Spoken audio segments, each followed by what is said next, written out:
जितने भी इंसान हैं सब अल्लाह के बंदे हैं। अल्लाह हमारा मालिक है, उसको कोई ईश्वर कहता है, कोई इलोहीम कहता है, कोई यहवा कहता है, कोई लॉर्ड कहता है, कोई गॉड कहता है। दुनिया की मुख्तलिफ ज़बानों में उसके अलग अलग नाम लिए जाते हैं, लेकिन वो एक है और कोई उस जैसा नहीं है।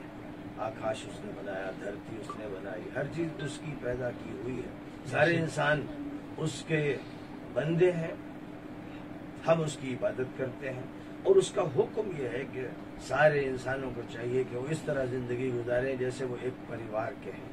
वो भाई भाई हैं, वो बहन बहन है, वो माँ बाप है। और जितने भी इंसान दुनिया में बसते हैं, चाहे वो अफ्रीका में हो या अमेरिका में या एशिया में या ऑस्ट्रेलिया में, वो सब के सब एडम और ईव, आदम और हव्वा की औलाद हैं। इस एतबार से जितने भी इंसान हैं सबकी हैसियत ऐसी है कि वो एक खानदान के लोग हैं, गोया वो भाई भाई है, बहन बहन है।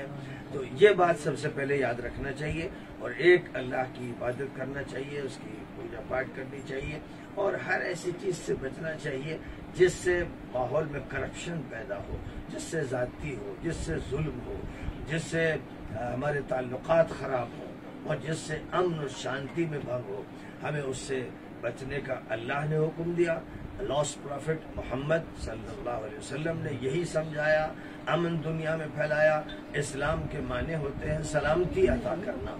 लिहाजा इस्लाम का असल जो संदेश भी है और अमल भी है और एक्शन भी है वो अमन का है, शांति का है, प्रेम का है। इसके अलावा जो शख्स भी अपनी निस्बत इस्लाम की तरफ करता है लेकिन वो जाती करता है तो वो मुसलमान सही माने में नहीं है। तो बहरहाल अब यहाँ पर ये बात याद रखने की है कि मोहम्मद सल्लल्लाहु अलैहि वसल्लम ने एक पैक्ट किया था मक्के मुकर्रमा के लोगों के साथ और ये तय किया था कि हम किसी पर जुल्म नहीं होने देंगे, हम जालिम का हाथ पकड़ेंगे और मजलूम की मदद करेंगे। ये जो पैगाम था, यही पैगाम अपने दौर में 15वीं सदी में और 16वीं सदी में बाबा गुरु नानक का था।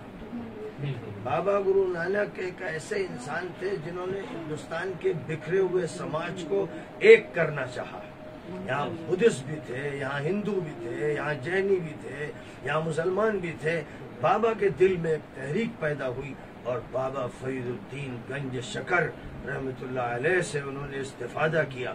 उनका दिल रोशन हुआ। उन्होंने एक अज़्म मुसम्मम किया कि हम जुल्म को रोकेंगे और हम मजलूम की मदद करेंगे। और ये जो समाज है यहाँ का बिखरा हुआ, टूटा हुआ, जिसमें कभी बुद्धिस्टों पर जुल्म हो गया, कभी जैनियों पर जुल्म हो गया, कभी दलितों पर जुल्म होता रहा, उस जुल्म का खात्मा करेंगे।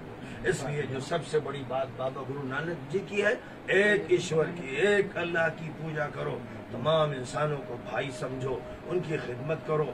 ये जो गुरुद्वारे हैं दर हकीकत इंसानियत का ये संदेश अमली तौर पर दे रहे हैं। हम बात कर रहे हैं, बहुत से लोग तकरीर कर देते हैं, लेकिन यहाँ जो काम हो रहा है, जिस तरह खाना खिलाया जा रहा है, जिस तरह इस्तकबाल किया जा रहा है, जिस तरह दोस्ती और मोहब्बत को सबूत दिया जा रहा है, ये बहुत बड़ा पैगाम है। इसलिए मैं समझता हूँ कि जितने भी गुरुद्वारे हैं उन सब के साथ मस्जिदों को भी, मंदिरों को भी, सबको मुत्तहिद होकर मिलकर यही काम करना चाहिए कि हम मुल्क में अमन कायम करेंगे, शांति कायम करेंगे, भाईचारा कायम करेंगे।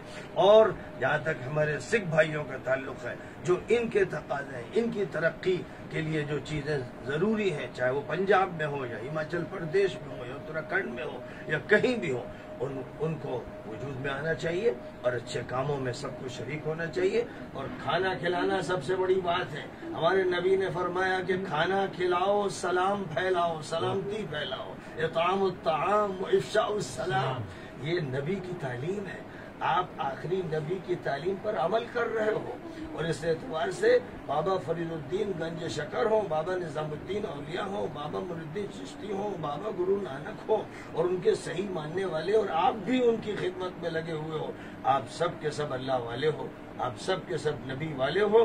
आपको बस चाहिए कि इसी ध्यान में रहें और ये खिदमत करते रहें।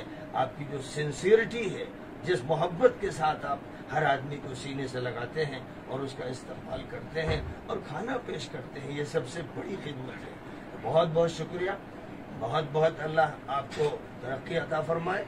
और आपने जो बातें कही बहुत ही मुनासिब बातें हैं। तारीख का तज़किरा भी होना चाहिए, अपनी शख्सियात का तज़किरा भी होना चाहिए और हमें इसी तरह मिलजुल कर आगे बढ़े।